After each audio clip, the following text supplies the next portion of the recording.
Bonjour à tous, bienvenue à notre méditation quotidienne. Nous sommes depuis quelques jours dans la première lettre de Pierre et nous avons répété et pour comprendre le contexte, c'était important de le dire, que Pierre écrit à des chrétiens qui sont dispersés en Asie mineure dans plusieurs régions. Des chrétiens, certains étaient venus de Palestine, d'Israël, et ont été obligés de quitter leur terre natale parce qu'ils étaient persécutés. Et donc, ils se retrouvent en terre inconnue. Ils ont parfois aucun droit. Euh, Parfois, on leur interdit de travailler, on les brutalise. Et donc, Pierre leur écrit pour leur dire comment réagir lorsqu'on fait face à la violence. Comment un chrétien maltraité devrait-il réagir? Et Pierre prend Jésus-Christ comme modèle. Euh, Lui qui a été brutalisé, qui a été arrêté, livré, et qui est mort pour nos péchés, il n'a point ouvert la bouche. Bien sûr, parfois, il y a lieu de parler. L'apôtre Paul, euh, il a fait valoir le fait qu'il était citoyen romain à certains moments, mais il n'a certainement pas répandu par le mal la violence lui-même. Hein. Le Seigneur Jésus a enseigné de bénir ceux qui nous maudissent, de prier pour ceux qui nous persécutent, d'aimer les ennemis et de faire du bien à ceux qui nous maltraitent. Et c'est ce qu'on retrouve dans la lettre de Pierre. Bien sûr, ce n'est pas facile. Et bien sûr, nous comptons sur la force de Dieu lui-même, de Jésus-Christ ressuscité en nous, pour pouvoir vivre ces standards qui sont très élevés et qui sont au-dessus de nos moyens personnels si nous n'avons pas Christ comme sauveur. Il n'y a rien de ce que Dieu nous demande de vivre que Dieu ne nous donne pas pour le vivre.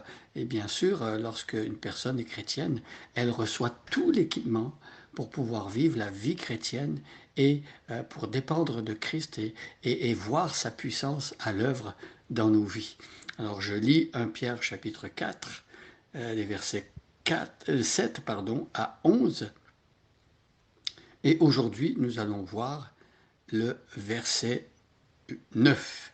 Alors je lis, je vous invite à prendre votre Nouveau Testament, trouver la première lettre de Pierre. Il y a deux lettres de Pierre, il s'agit bel et bien ici de la première, et je lis donc.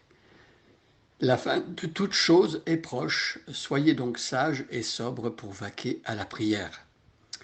Avant tout, ayez les uns pour les autres une ardente charité, car l'amour couvre une multitude de péchés. Exercez l'hospitalité les uns envers les autres sans murmure, comme de bons dispensateurs des diverses grâces de Dieu, que chacun de vous mette au service des autres le don qu'il a reçu.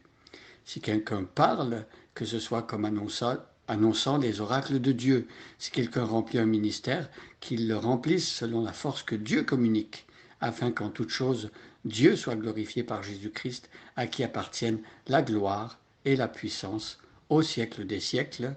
Amen.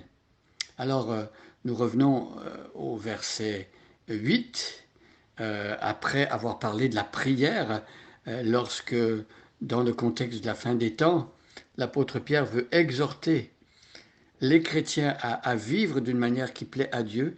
Eh bien, d'entrée de jeu, il parle de la prière. Soyez donc sages et sobres pour vaquer à la prière. Donc, on avait vu dans l'autre traduction qu'il s'agissait d'apprendre à vivre une vie équilibrée, sans excès, une vie où on est alerte, disponible pour Dieu et donc capable de prier. Et hier, on avait vu que avant tout, donc ici, le premier bout de phrase nous montre à quel point pour l'apôtre Pierre, c'est prioritaire dans un contexte où nous savons que bientôt Jésus-Christ va revenir, il va juger les vivants et les morts. Avant tout, ayez les uns pour les autres une ardente charité. Donc ici, le mot charité, agapé, on parle ici d'un amour sacrificiel, l'amour de Dieu, l'amour manifesté en Jésus-Christ. Ayez les uns pour les autres une ardente charité. Donc on voit l'intensité. Il s'agit d'aimer comme avec un feu brûlant les frères et sœurs, les uns pour les autres. Donc il s'agit de la famille de Dieu, aimer les chrétiens, aimer ceux qui font partie des enfants de Dieu. Car l'amour couvre une multitude de péchés. Lorsqu'on aime, on ne va pas répandre sur la place publique tous les travers, toutes les difficultés d'une personne. On ne va pas détruire la réputation d'une personne. Et s'il a commis une faute, on ne va pas claironner ce que l'autre a fait de mal. On va plutôt prier pour elle, on va plutôt l'exhorter d'un à un. Il s'agit ici d'avoir ce genre d'amour. Alors, ici, au verset 9, aujourd'hui, nous continuons cette méditation. Il s'agit d'exercer l'hospitalité les uns les autres sans murmure. Alors, on a parlé de prière, on a parlé de charité, donc d'amour. Et ici, au verset 9, d'une manière beaucoup plus concrète, l'apôtre Pierre va expliquer à quoi peut ressembler l'amour dans un contexte où il y a de la persécution, où certaines personnes se retrouveraient seules parce qu'ils ne sont pas avec leur famille, ils ont été dispersés. Il s'agit aussi d'avoir un cœur ouvert pour reconnaître qu'une personne a besoin d'être parmi une famille, de se retrouver avec d'autres personnes, de ne pas se retrouver toujours seul.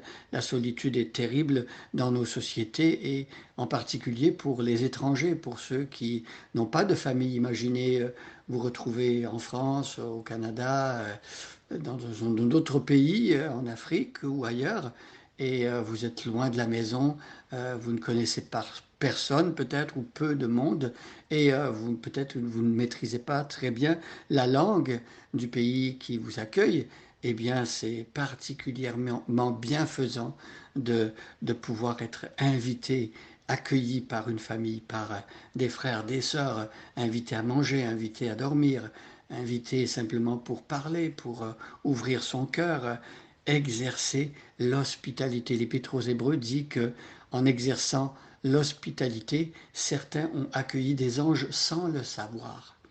Voyez, ici, on peut être béni lorsqu'on ouvre sa maison, mais avant de pouvoir ouvrir sa maison, il faut ouvrir son cœur. Il faut ouvrir son cœur à l'autre, exercer l'hospitalité les uns envers les autres. Et le dernier bout de phrase est important, sans murmure. Alors peut-être que certaines personnes se sentiraient obligées d'accueillir des gens à la maison, mais avant que la personne arrive, là, si on murmure, si on bougonne, si on est fâché, on n'est pas content de le faire, eh bien ce n'est pas une attitude qui va plaire à Dieu. Demandons à Dieu de nous aider à avoir un cœur ouvert et puis d'avoir sa maison ouverte aussi et de ne pas murmurer, mais de faire toutes choses de bon cœur comme pour le Seigneur. Le Seigneur n'a-t-il pas dit par la bouche de l'apôtre Paul, soit que vous mangiez, soit que vous buviez, soit que vous fassiez quelque autre chose, faites tout pour la gloire de Dieu. Alors que ce soit notre attitude aujourd'hui. Que le Seigneur vous bénisse. Bonne journée à chacun et à chacune.